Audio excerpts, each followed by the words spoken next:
জাহাজ ভর্তি মানুষ নিয়ে সমুদ্রে ভাসছে এক আনন্দময় সফর। আর এই ভিড়ের মাঝেই আমরা দেখতে পাই আমাদের গল্পের মূল চরিত্র গংকে। মেয়ের জন্মদিন উপলক্ষে সে তাকে উপহার দেয় একটা ওয়াকি টকি, যার বিশেষত্ব হল এটা নেটওয়ার্ক ছাড়াও কাজ করে। ঠিক এই সময়েই সাগরের মধ্যে থেকে অসংখ্য ডলফিন লাফিয়ে উঠতে শুরু করে, আর জাহাজে থাকা সবাই এই দৃশ্য দেখে উচ্ছ্বসিত হয়ে ছবি আর ভিডিও তুলতে ব্যস্ত হয়ে পড়ে। কিন্তু আসলে ওই ডলফিনগুলো আনন্দে লাফাচ্ছিল না, তারা পালাচ্ছিল এক ভয়ঙ্কর দানবের হাত থেকে। ঠিক তখনই জাহাজে প্রচণ্ড জোরে একটা কিছুর সাথে ধাক্কা লাগে, আর উপরে থাকা সবাই এদিক ওদিক ছিটকে পড়ে যায়। পরিস্থিতি একটু শান্ত হতেই সবাই যখন আবার উঠে দাঁড়ানোর চেষ্টা করছে, ঠিক তখনই সেই ভয়ঙ্কর মনস্টার আবারও আক্রমণ চালায়। ফলে একে একে সবাই পানিতে পড়তে শুরু করে। আর সবচেয়ে ভয়ঙ্কর ব্যাপার হলো জাহাজটাও ধীরে ধীরে ডুবতে শুরু করে। পরের দৃশ্যে দেখা যায় পানির প্রবল স্রোত অনেক মানুষকে ভাসিয়ে নিয়ে এসেছে কাছের এক দ্বীপে। সেখানেই জ্ঞান ফিরে পায় গং, আর জ্ঞান ফিরতেই সে পাগলের মতো খুঁজতে শুরু করে তার মেয়েকে। কিন্তু চারপাশের পরিবেশটা ছিল একেবারে নিষ্ঠুর, কারণ প্রায় অর্ধেক মানুষই ততক্ষণে পানিতে ডুবে মারা গেছে। ঠিক তখনই হঠাৎ তার হাতে থাকা ওয়াকি টকিতে ভেসে আসে তার মেয়ে লিনের গলার আওয়াজ। গং সেই শব্দ শুনে চারপাশে তাকায়, কিন্তু তাকে খুঁজে পায় না। একটু দূরে একদল মানুষকে দেখতে পেয়ে সে দৌড়ে সেদিকে ছুটে গিয়ে দেখে সেখানেই দাঁড়িয়ে আছে তার মেয়ে লিন। কিন্তু ঠিক যখনই সে মেয়ের দিকে দৌড় দিতে যাবে, একজন লোক তাকে টেনে থামিয়ে দেয়, কারণ তাদের ঠিক পেছনেই ইট পেতে বসে আছে এক ভয়ঙ্কর বিশাল সাপ। আর এই সাপটাই একটু আগে তাদের জাহাজে আক্রমণ করেছিল। তা বুঝতেই সবাই আতঙ্কে শিউরে ওঠে। এরপর সবাই যখনই পালানোর চেষ্টা করে, সেই বিশাল সাপ ঝাঁপিয়ে পড়ে আক্রমণ চালায় এবং একের পর এক মানুষকে গিলে জঙ্গলের ভেতরে হারিয়ে যায়। নিজের চোখের সামনে মেয়েকে হারিয়ে গং একেবারে ভেঙে পড়ে কান্নায়। কিছুক্ষণ পরেই আবার গংয়ের ওয়াকিটকিতে ভেসে আসে লিনের কান্নার শব্দ, আর এতে সে নিশ্চিত হয়ে যায় যে তার মেয়ে এখনো বেঁচে আছে। সে সঙ্গে সঙ্গে সবাইকে জানায় যে তার মেয়ে বেঁচে আছে, আর তারা সবাই মিলে জঙ্গলে গিয়ে তাকে উদ্ধার করতে পারবে। কিন্তু কেউই তার কথা বিশ্বাস করে না, আর জঙ্গলের ভেতরে যেতেও কেউ রাজি হয় না। তাই বাধ্য হয়ে সে যখন একাই জঙ্গলের দিকে যাওয়ার প্রস্তুতি নেয়, ঠিক তখনই জিওয়ান নামের এক ছেলে তার সাথে যেতে রাজি হয়, কারণ সেই ভয়ঙ্কর সাপ তার গার্লফ্রেন্ডকেও গিলে ফেলেছে, আর সে তাকে বাঁচাতে নিজের জীবন দিতেও রাজি। এরপর এগিয়ে আসে আরেকজন সাহসী মানুষ, সচিন। সে জাহাজ থেকে একটি কোরাল আর ফায়ার এক্সট্রিন সঙ্গে নিয়ে পুরোপুরি প্রস্তুত হয়ে যায় তাদের সাথে যাওয়ার জন্য। জঙ্গল আর অ্যাডভেঞ্চারে দারুণ দক্ষ হয় সেও তাদের সাহায্যে এগিয়ে আসে। এরপর আরও দুজন মানুষ রাজি হয় তাদের সাথে যেতে। সবাই মিলে জঙ্গলে ঢুকে পড়ে এবং সেই বিশাল সাপ যেদিক দিয়ে গিয়েছিল সেই পথ ধরেই এগোতে থাকে। কিন্তু এদিকে যারা সাগরের পাড়ে নিরাপদ ভেবে থেকে গিয়েছিল, তাদের উপর হঠাৎ নেমে আসে আরেক ভয়ঙ্কর বিপদ। জঙ্গলের ভেতর থেকে এক অজানা ভয়ঙ্কর প্রাণী একে একে তাদের টেনে নিয়ে যায়। পরের দৃশ্যে দেখা যায় সেই বিশাল অ্যানাকন্ডাটি একটা গুহার ভেতরে এসে গিলে ফেলা মানুষগুলোকে উগলে ফেলে দেয় এবং সেখান থেকে চলে যায়। এরপর সেখানে জ্ঞান ফিরে পায় জাহাজের সেই পাইলট, আর সে দেখতে পায় গুহার ভেতরে আগে থেকেই মরে পড়ে আছে অনেক মানুষ। তখনই বোঝা যায় এই গুহাটাই আসলে সেই সাপের বাসা, যেখানে সে তার শিকার জমিয়ে রাখে। এরপর পাইলট আরও কিছু জীবিত মানুষকে খুঁজে পায় এবং তাদের টেনে এনে এক জায়গায় জড়ো করে। সেখানেই দেখা যায় গংয়ের মেয়ে লিন বেঁচে আছে, আর জিওয়ানের গার্লফ্রেন্ড সুজিও। এরপর সবাই মিলে সেখান থেকে বের হওয়ার চেষ্টা করে, কিন্তু বুঝতে পারে বাইরের কারো সাহায্য ছাড়া এখান থেকে বেরোনো একেবারেই অসম্ভব। ঠিক তখনই একটা ছেলে দেখতে পায় বিশাল কিছু সাপের ডিম। সে যেই না ডিমগুলো স্পর্শ করতে যাবে, লিন তাকে সঙ্গে সঙ্গে বাধা দেয়, কারণ যে কোনো মুহূর্তে এই ডিমগুলো ফেটে যেতে পারে। কিন্তু সেখানে থাকা এক বোকা বিজনেসম্যান কারো কথা না শুনে জোর করে ডিমগুলো ভাঙতে চায়, কারণ তার ধারণা ছিল ভেতরের বাচ্চাগুলোকে আগেই মেরে ফেললে আর কোনো বিপদ হবে না। সে একটা পাথর দিয়ে একটা ডিমের সজোরে আঘাত করতে থাকে, আর এক পর্যায়ে ডিমটা ফেটে যায় এবং ভাঙা অংশ দিয়ে বেরিয়ে আসে একটা বাচ্চা সাপ। কিন্তু এই বাচ্চাগুলো মোটেও সাধারণ কোনো সাপ ছিল না, তারা ছিল সেই ভয়ঙ্কর সাপটার মতোই বিশালাকার। এই দৃশ্য দেখে সবাই দৌড়ে গিয়ে পাথরের আড়ালে লুকিয়ে পড়ে, আর সেই বাচ্চা সাপটা তখন এদিক ওদিক ছুটোছুটি করতে থাকে। ঠিক তখনই একটা মেয়ে ঘুম থেকে জেগে ওঠে, আর তার চিৎকারের শব্দ শুনে সেই সাপটা তীব্র বেগে ছুটে যায় তার দিকে। মহিলাটি সাহায্যের জন্য চিৎকার করছিল, কিন্তু কেউ এগিয়ে আসতে পারেনি। বাকি সবাইকে ছেড়ে সাপটা তাকেই খেয়ে। এদিকে জঙ্গলের ভেতর সাপের চিহ্ন অনুসরণ করে চলছিল গং আর তার দল। কিন্তু ঘন্টার পর ঘন্টা কেটে গেলেও সাপের বাসা বা তাকে খুঁজে পাওয়া যাচ্ছিল না। ক্লান্ত হয়ে তারা কিছুক্ষণ রেস্ট নেওয়ার সিদ্ধান্ত নেয়। ঠিক তখনই সচিন একটা গাছ কাটতে শুরু করে, আর কাটার সঙ্গে সঙ্গে তার ভেতর থেকে বেরিয়ে আসে এক ধরনের তরল। কিছুক্ষণ পর দেখা যায় এক বৃদ্ধ সিগারেট ধরাতে গিয়ে ভুলবশত জ্বলন্ত ম্যাচের কাঠি ফেলে দেন সেই তরলের ওপর, আর মুহূর্তেই আগুন ধরে যায়। বোঝা যায় তরলটা অত্যন্ত বিপজ্জনক। ঠিক এই সময়েই গংয়ের হঠাৎ কেমন যেন অস্বাভাবিক লাগতে শুরু করে। প্রচণ্ড মাথা ব্যথা, মনে হতে থাকে তার বন্ধুরা তাকে দেখে হাসছে। পেছনে দাঁড়িয়ে আছে বিশাল সাপ। এমনকি সে শুনতে পায় মেয়ের গলা, যে বলছে, বাবা তুমি আমাকে বাঁচাতে পারোনি। তারপরই সেই কল্পিত সাপ তাকে ফাঁদে ফেলে দেয়। গং নিজেকে বাঁচানোর মরিয়া চেষ্টা করতে থাকে। ঠিক তখনই সাউচিন তার মুখে জল ছিটিয়ে দেয়। তখনই বোঝা যায় এসব কিছুই বাস্তব ছিল না, বরং সেই পোড়া তরলের গন্ধই তৈরি করেছিল এই ভয়ানক হ্যালুসিনেশন। জ্ঞান ফিরে গং লক্ষ্য করে পাশের একটা গাছের আকর্ষণীয় ডালপালা মানুষদের নিজের দিকে টেনে নিয়ে মারার চেষ্টা করছে। বোঝা যায় এটা কোনো সাধারণ গাছ নয়, বরং ভয়ঙ্কর বিপজ্জনক এক প্রজাতি। অনেক চেষ্টায় প্রায় সবাইকে বাঁচানো গেলেও একজনকে বাঁচানো যায়নি। গাছের ডাল তার শরীর ভেদ করে ঢুকে যাওয়ায় সে মারা যায়। বাকিরা প্রাণ ভয়ে সেখান থেকে পালিয়ে যায়। অন্যদিকে সাপের বাসায় বাচ্চা সাপ মারার পর সেই ব্যবসায়ী প্রায় পাগলের মতো হয়ে যায়। সবার সাথে ঝগড়া শুরু করে আর দোষ চাপাতে থাকে সবার ওপর। তখন সুশি তাকে শান্ত করে বোঝায় যে এখন একসাথে কাজ না করলে সবাইকেই সাপের খাবার হতে হবে। নিজেদের মধ্যে ঝগড়া করে কোনো লাভ নেই। এদিকে জঙ্গলে গং আর সাউচিন মিলে সাপের বিরুদ্ধে লড়ার জন্য অস্ত্র বানাতে থাকে। ঠিক তখনই তাদের এক সঙ্গী পানি খেতে নদীর দিকে গেলে হঠাৎ এক উড়ন্ত প্রাণী তাকে আক্রমণ করে। বিশাল দাঁতওয়ালা এক দানবীয় মাছ, যা পানি থেকে উঠে বাতাসেও উঠতে পারে, তাই একে বলা হয় ফ্লাইং ফিশ।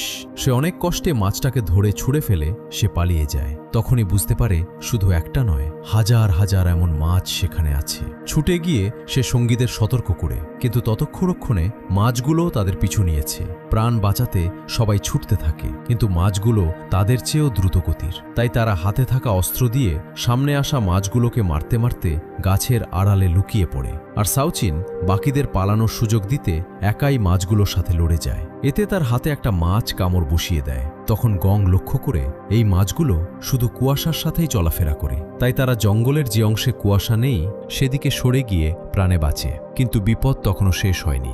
সচিন হঠাৎ একটা বিশাল প্রাণীর পায়ের ছাপ দেখতে পায়, আর ওপরের দিকে তাকাতেই দেখে গাছের সাথে লেপ্টে থাকা এক অদ্ভুত দানব গর্জন করছে। একজন তাকে পাথর দিয়ে আঘাত করতে যাচ্ছিল, অন্যজন থামিয়ে দেয়। কিন্তু ঠিক তখনই সেই অজানা দানবটা এই প্রাণীটিকে টেনে নিয়ে যায়। এরপরই আকাশ থেকে হঠাৎ একটা বিশাল প্রাণী তাদের ঠিক সামনে এসে পড়ে, আর আমরা বুঝতে পারি তার লম্বা জিভের সাহায্যে সবাইকে টেনে নিয়ে যাচ্ছিল। আর এটা একটা দানবীয় ব্যাঙ। সবাই ভয়ে পালাতে শুরু করে, কিন্তু দানবটাও তাদের পিছু নেয়। হঠাৎ জিভ বের করে সে ধরে ফেলে এক বৃদ্ধকে, কিন্তু বৃদ্ধ হার মানেননি। একটা গাছ আঁকড়ে ধরে থাকেন, আর বাকিরাও তাকে নিজেদের দিকে টেনে বাঁচানোর চেষ্টা করে। এতেও যখন কাজ হচ্ছিল না, একজন সাহস করে ব্যাঙের জিভে ছুরি চালায়, আর তখনই জিভ থেকে বেরোনো তরলে তার মুখ পুড়ে যায়। ততক্ষণে বেশ খানিকটা এগিয়ে যাওয়া সচিন নিজের বানানো অস্ত্র নিয়ে ফিরে আসে আর সরাসরি ব্যাঙের চোখে আঘাত করে। ব্যথায় ব্যাঙ বৃদ্ধকে ছেড়ে দেয়। সবাই সুযোগ পেয়ে পালাতে শুরু করে, কিন্তু রেগে যাওয়া ব্যাঙটা এক লাফেই পার করে দেয় তাদের অনেকক্ষণ দৌড়ে পাওয়া দূরত্ব। ঠিক তখনই শূন্যে থাকা অবস্থাতেই বিশাল সাপটা এসে তাকে গিলে ফেলে। এই ভয়ঙ্কর দৃশ্য দেখে সবাই আতঙ্কিত হয়ে যায়, কারণ এই জঙ্গলে একটার থেকে আরেকটা ভয়ঙ্কর প্রাণী রয়েছে। কিন্তু আরও ভয়ঙ্কর ব্যাপার হলো এবার সাপের নজর পড়ে তাদের ওপর। সবাই ছুটতে থাকে, সাপও পিছু নেয় একই গতিতে। বৃদ্ধ আর মুখ পোড়া লোকটা ধীরে চলায় পিছিয়ে পড়ে। ভাগ্যক্রমে তারা এমন জায়গায় পৌঁছায় যেখানে গাছগুলো এত কাছাকাছি যে সাপের মুখ সেখানে আটকে যায়, আর এই ফাঁকে তারা বেঁচে যায়। ঠিক তখনই জিওয়ান সাপের মনোযোগ ঘোরাতে নারকেল ছুঁড়ে মারে, কিন্তু এতে নিজেই বিপদে পড়ে যায়। দ্রুত ছোট ছোট গাছের আড়ালে লুকিয়ে কোনো মতে বেঁচে যায়। সাপ তখন ফিরে যায় বৃদ্ধ আর অন্য লোকটার দিকে। বৃদ্ধ পালিয়ে যেতে পারলেও অন্য লোকটা বুঝতেই পারেনি সাপ তার পিছু নিয়েছে। পেছন ফিরে সাপকে দেখেই আতঙ্কে সে প্রস্রাব করে ফেলে।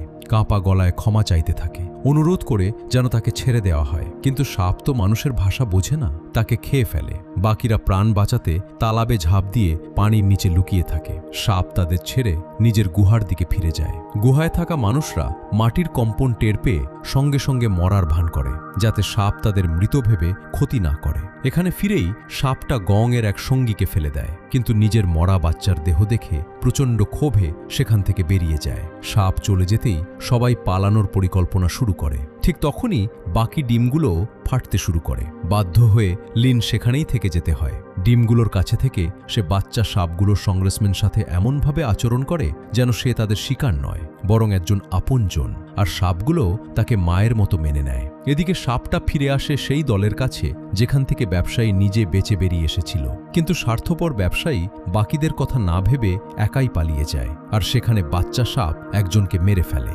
অন্যদিকে জঙ্গলের মাঝে গং আর তার দল খুঁজে পায় একটা পরিত্যক্ত পুরনো বাড়ি, যা তাদের সাময়িক আশ্রয় হয়ে ওঠে। ভেতরে ঢুকে তারা জানতে পারে জায়গাটা আসলে একটা ল্যাবরেটরি, আর সেখানেই পড়ে থাকে বহু পুরনো এক সৈনিকের কঙ্কাল। বইপত্র ঘেটে তারা বুঝতে পারে এই জায়গায় প্রাণীদের নিয়ে গবেষণা চালানো হয়েছিল, আর সেই পরীক্ষার ফলেই এসব প্রাণী এমন ভয়ঙ্কর দানবে পরিণত হয়েছে। সেখানে থাকা যন্ত্রপাতি দিয়ে তারা উদ্ধারকারী দলের সাথে যোগাযোগের চেষ্টা করে। ঠিক তখনই সেখানে পৌঁছায় সেই ব্যবসায়ী যে সাপের বাসা থেকে বেঁচে এসেছিল। সবাই বাকি বেঁচে থাকা মানুষদের খবর জানতে চাইলে সে মিথ্যে বলে দেয় যে সে ছাড়া আর কেউ বাঁচেনি। এই কথা শুনে গং প্রায় ভেঙে পড়ে, কারণ মেয়েই ছিল তার শেষ ভরসা। রাত নামলে সবাই সেখানেই ঘুমিয়ে পড়ে। পরদিন সকালে হেলিকপ্টারের শব্দে তাদের ঘুম ভাঙে। সবাই ছুটে বাইরে যায়। গংও হেলিকপ্টারের দিকে যাচ্ছিল। ঠিক তখনই ওয়াকিটকিতে আবার সংকেত আসে, মেয়ের কাছে থাকা সেই একই ওয়াকিটকি থেকে।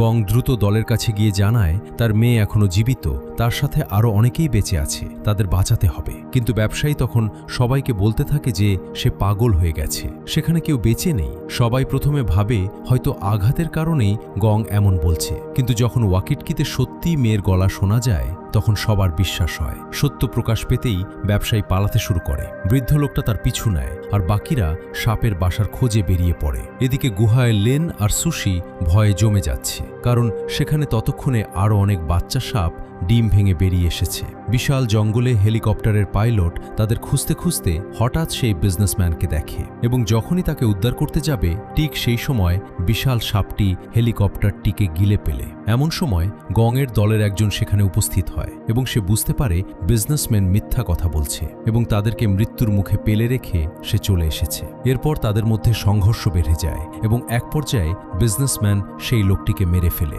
অন্যদিকে সাপের বাসায় তখন অনেকগুলো বাচ্চা সাপ।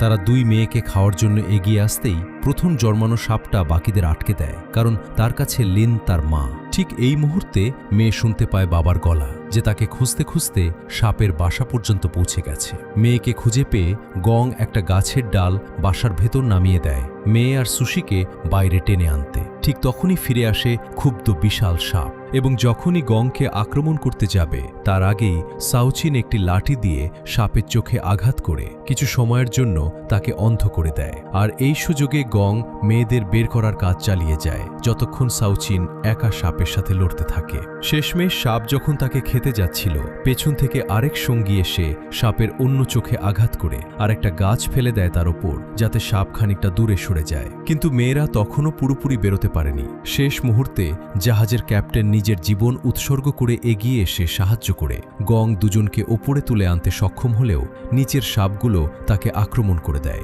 চারপাশে যখন আনন্দের মুহূর্ত চলছিল, ঠিক তখনই দেখা যায় বিশাল সাপের জ্ঞান ফিরে এসেছে। এদিকে পালাতে পালাতে ব্যবসায়ী পৌঁছে যায় ঠিক সেই জায়গায় যেখান থেকে সে শুরু করেছিল।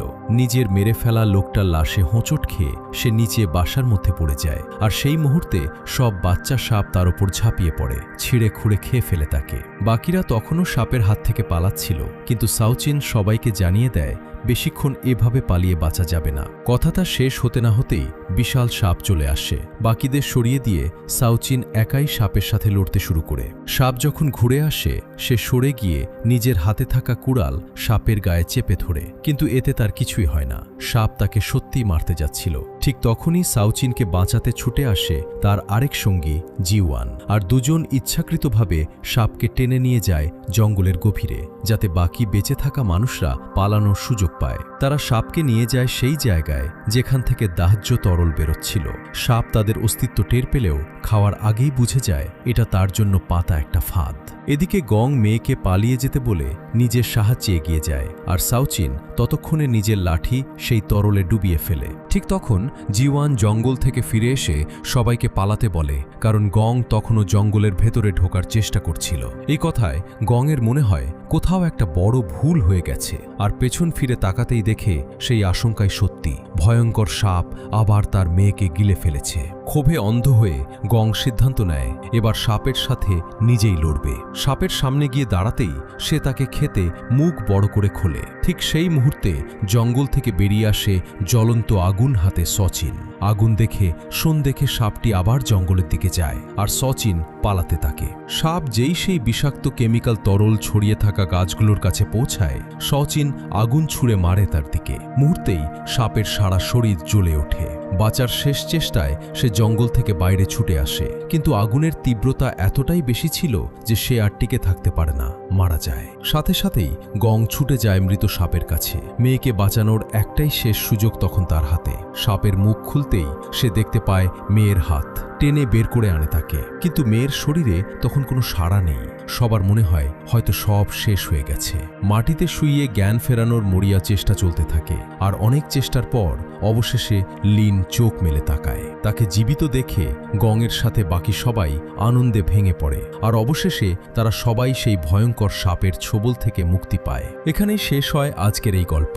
বন্ধুরা, এমন আরও মুভি এক্সপ্লেনেশন ভিডিও দেখতে চাইলে এখনই চ্যানেলটা সাবস্ক্রাইব করে ফেলুন। গল্পটি যদি আপনাদের ভালো লেগে থাকে তাহলে ভিডিওতে অবশ্যই একটি লাইক দিয়ে আপনার মতামত জানাতে ভুলবেন না।